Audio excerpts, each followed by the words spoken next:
Hi, it's Julie from The Artful Traveler.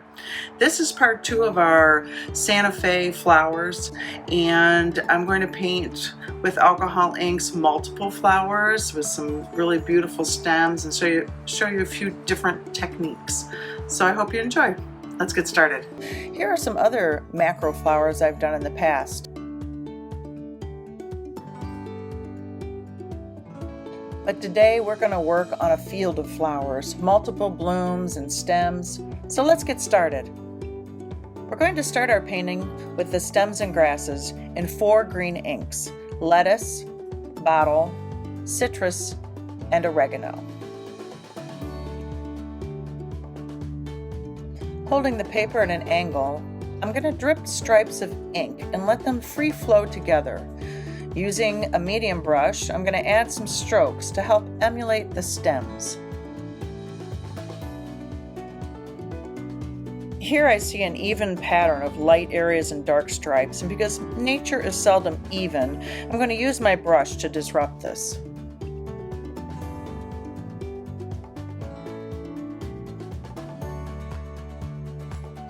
With a number 6 angled brush, I add some leaf shapes with the dark green.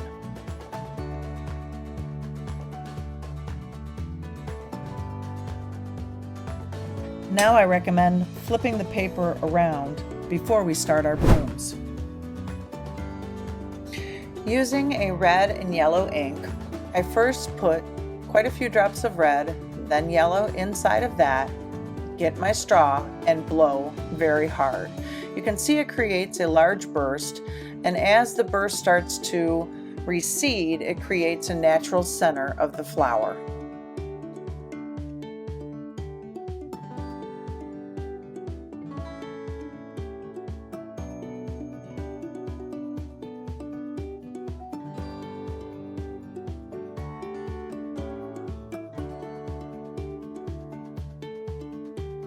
With a small brush, I'm going to add small dots, creating a clump of flowers, kind of like a lilac.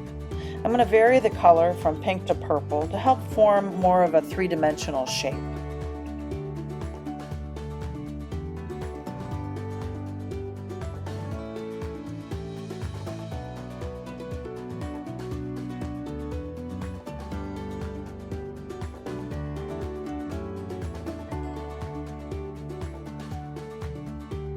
Now I've decided to add some medium-sized flowers in that same pink and purple.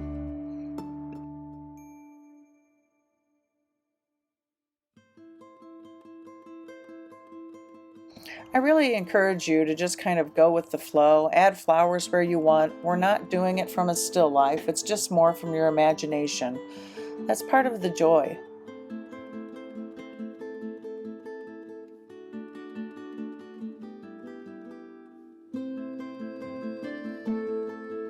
Now that the flowers are in, I flip my paper around and start to work a little bit more on the green stems and the background, filling in some of the white gaps, maybe even putting some leaves overlapping in the front of the flower.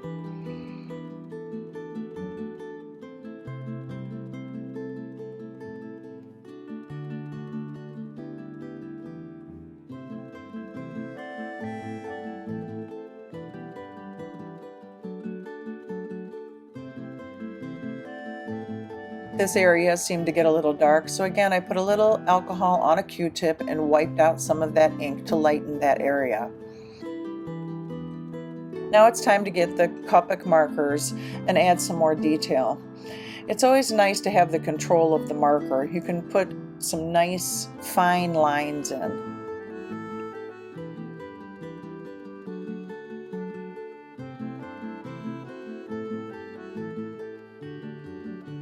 Here I'm using the black marker to create some harder edges, some shadows, to get some more definition around the edges of these flowers.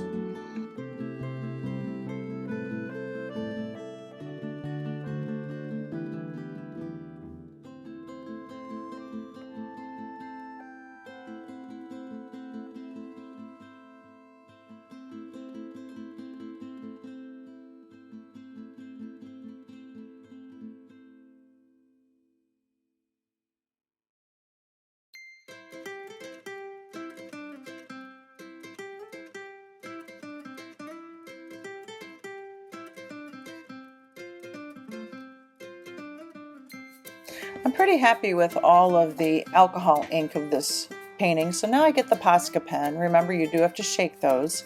And I start to just put in some fun, free-form lines. This is where I can really lose myself in a painting. Just find shapes, outline them, and have some fun.